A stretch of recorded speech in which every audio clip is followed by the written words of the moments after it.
Assalamualaikum warahmatullahi wabarakatuh. Halo semua, perkenalkan kami dari kelompok 4. Perkenalkan, nama saya Rianti Riztiari Harahap selaku ketua. Perkenalkan, nama saya Nabila Perliana Putri Tonga dan teman saya. Perkenalkan, nama saya Aspika Nadia Putri dan teman saya. Perkenalkan, saya Vivi Elvia Rahayu dan teman saya. Perkenalkan, saya Nurmala Junanda. Kami di sini akan mempresentasikan tugas dalam mata kuliah Pendidikan Kewarganegaraan yang berjudul Demokrasi dan Hak Asasi Manusia. Selamat menonton semuanya.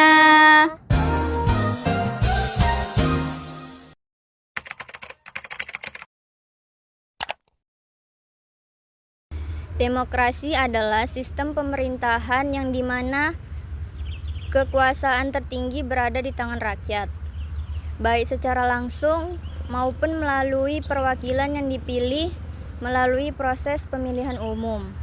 Dalam demokrasi, keputusan penting tentang kehidupan bernegara dibuat berdasarkan prinsip mayoritas, tetapi tetap menghormati prinsip-prinsip minoritas.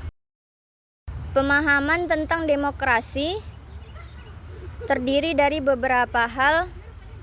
Prinsip utama yaitu 1. Kedaulatan rakyat, yaitu dalam demokrasi rakyat memiliki kedaulatan dan kewenangan untuk memilih siapa pemimpin mereka dan bagaimana pemerintahan berjalan. Yang kedua, partisipasi politik. Setiap warga negara dapat berpartisipasi dalam proses politik. Yang ketiga, kebebasan berpendapat. Demokrasi menjamin kebebasan berbicara dan berekspresi dalam kehidupan bernegara dan berbangsa. Yang keempat, kesetaraan di depan hukum. Setiap warga negara memiliki hak dan perlindungan yang sama di mata hukum tanpa memandang ras, suku, agama, dan sebagainya. Yang kelima, pemilu yang bebas dan adil.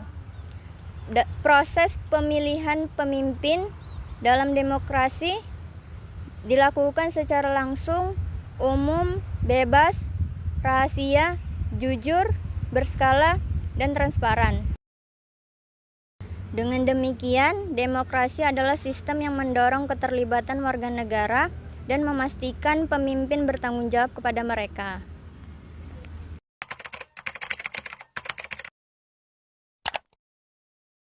Konstitusi merupakan sekumpulan prinsip, aturan, dan norma yang menjadi dasar tertinggi dalam sebuah negara, di mana konstitusi ini mengatur struktur, fungsi, dan wewenang lembaga-lembaga pemerintah, serta mengatur hak dan kewajiban bagi warga negaranya. Hal-hal yang mendasar tentang konstitusi ini terdiri dari beberapa hal. Yang pertama, hukum tertinggi. Konstitusi merupakan hukum tertinggi yang terdapat dalam sebuah negara, di mana ia mengatur semua kebijakan pemerintah, wewenang, dan juga undang-undang di dalam negara tersebut. 2. Pembagian kekuasaan, yaitu konstitusi mengatur bagaimana lembaga-lembaga pemerintah dibagi sesuai kekuasaannya, terdiri dari eksekutif, legislatif, dan yudikatif.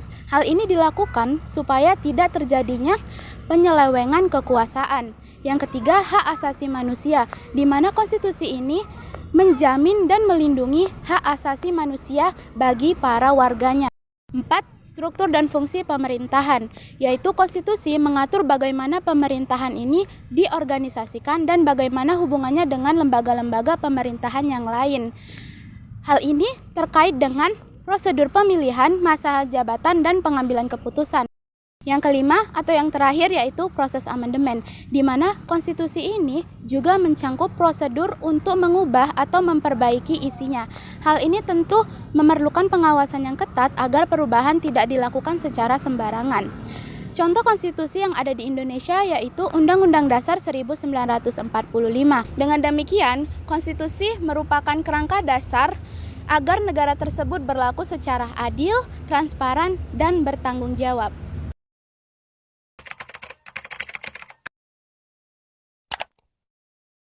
Konsep konstitusi. Konstitusi adalah seperangkat aturan yang menjadi dasar penyelenggaraan negara.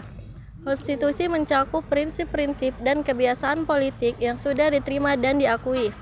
Secara umum, konstitusi mengatur tentang hubungan lembaga-lembaga negara, distribusi kekuasaan, serta hak dan kewajiban warga negara. Jenis konstitusi yang pertama berdasarkan bentuk. Konstitusi tertulis yaitu dokumen formal yang diatur secara sistematis dan jelas, contohnya Undang-Undang Dasar 1945. Konstitusi tidak tertulis yaitu aturan atau kebiasaan yang sudah lama berlaku dan diterima secara luas sebagai hukum dasar, tetapi tidak dikodifikasi ke dalam dokumen formal. Contohnya adalah sistem pemerintahan di Inggris. Yang kedua, berdasarkan prosedur perubahannya, ada konstitusi fleksibel, yaitu konstitusi yang dapat diubah dengan prosedur yang relatif mudah, mirip dengan pengesahan undang-undang biasa.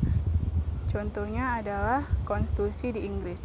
Yang kedua, konstitusi kaku, yaitu konstitusi yang hanya bisa diubah melalui prosedur yang relatif rumit dan membutuhkan persetujuan dari beberapa pihak atau lembaga khusus.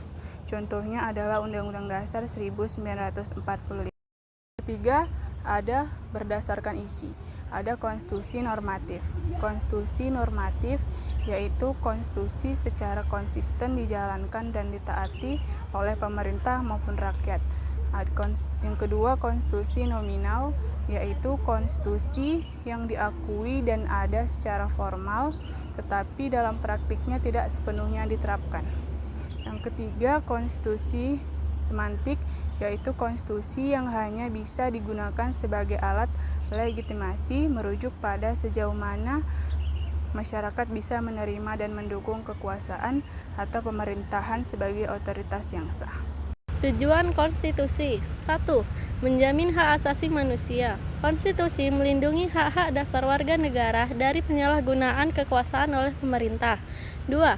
Membatasi kekuasaan pemerintah dengan membagi kekuasaan di berbagai lembaga seperti eksekutif, legislatif, dan yudikatif. Konstitusi mencegah konsentrasi yang berlebihan di suatu lembaga. 3. Menegakkan keadilan. Konstitusi sebagai pedoman untuk menciptakan sistem hukum yang adil, yang mana seluruh warga negara diperlakukan sama di depan hukum. 4. Menjaga ketertiban dan stabilitas. Konstitusi mengatur aturan tentang pemerintahan diatur dan dijalankan. 5. Menciptakan struktur pemerintahan. Konstitusi mengatur bagaimana lembaga-lembaga negara berfungsi, agar pemerintahan dapat berjalan dengan efektif dan efisien. 6. Menjaga kedaulatan negara. Konstitusi menjaga kedaulatan negara serta mengatur bagaimana menghadapi ancaman dari dalam maupun luar.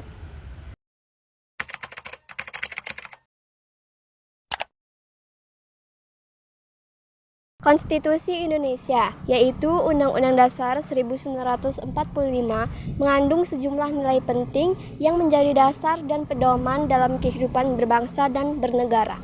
Nilai-nilai konstitusi yang terdapat di Indonesia diantaranya adalah 1. Nilai kedaulatan rakyat. Konstitusi mengakui bahwa kedaulatan berada di tangan rakyat. Hal ini tercantum dalam pasal 1 ayat 2 Undang-Undang Dasar 1945 yang menjelaskan bahwa nilai konstitusi berada di tangan rakyat dan harus dijalankan sesuai dengan pemerintahan rakyat. 2. Nilai hak asasi manusia. Konstitusi menjamin adanya nilai-nilai hak asasi manusia seperti kebebasan berpendapat, hak untuk beragama, hak untuk hidup, hak untuk berpendidikan. Dan nilai kebangsaan. Undang-Undang Dasar 1945 menegaskan pentingnya untuk menjaga persatuan dan kesatuan. Hal ini menjadi landasan yang majemuk bagi bangsa yang terdiri dari berbagai suku, agama, dan budaya. 4. Nilai demokrasi. Undang-Undang Dasar 1945 mengatur bahwa bangsa Indonesia menganut sistem demokrasi. Hal ini mencerminkan bahwa bangsa Indonesia harus memiliki pemerintahan sesuai dengan kehendak rakyat. 5. Nilai keadilan sosial, yaitu negara harus menjaga kesejahteraan sosial, menghapus kesetimpangan ekonomi, dan harus menjaga perlakuan adil bagi seluruh warga. 6. Nilai negara hukum. Prinsip ini menegaskan bahwa pemerintahan harus menerapkan prinsip yang transparan, adil, serta memastikan bahwa tidak ada yang kebal terhadap hukum. 7. Nilai ketuhanan. Ketuhanan berada dalam Pancasila dalam sila pertama. Hal ini mencerminkan bahwa bangsa Indonesia merupakan bangsa yang mempercayai keberadaan Tuhan Yang Maha Esa serta memiliki agama sesuai dengan kepercayaan dan ajarannya masing-masing. 8. Nilai musyawarah untuk mufakat. Musyawarah digunakan untuk mencapai keputusan atau mufakat. Meskipun di zaman sekarang ini keputusan digunakan melalui mekanisme voting, tetapi musyawarah menjadi bagian hal paling penting dalam politik Indonesia. 9. Nilai keseimbangan antara hak dan kewajiban. Konstitusi menegaskan bahwa pentingnya antara menjaga keseimbangan hak dan kewajiban yang harus dilaksanakan oleh seluruh warga negara Indonesia. 10. Nilai pluralisme. Konstitusi mewajibkan bahwa bangsa Indonesia harus menghargai keberagaman yang ada di Indonesia dan menjadikannya sebagai alat pemersatu bangsa. Sekian presentasi dari kelompok kami. Jika ada kesalahan mohon dibicarakan baik-baik, bukan malah pergi mencari yang lebih baik.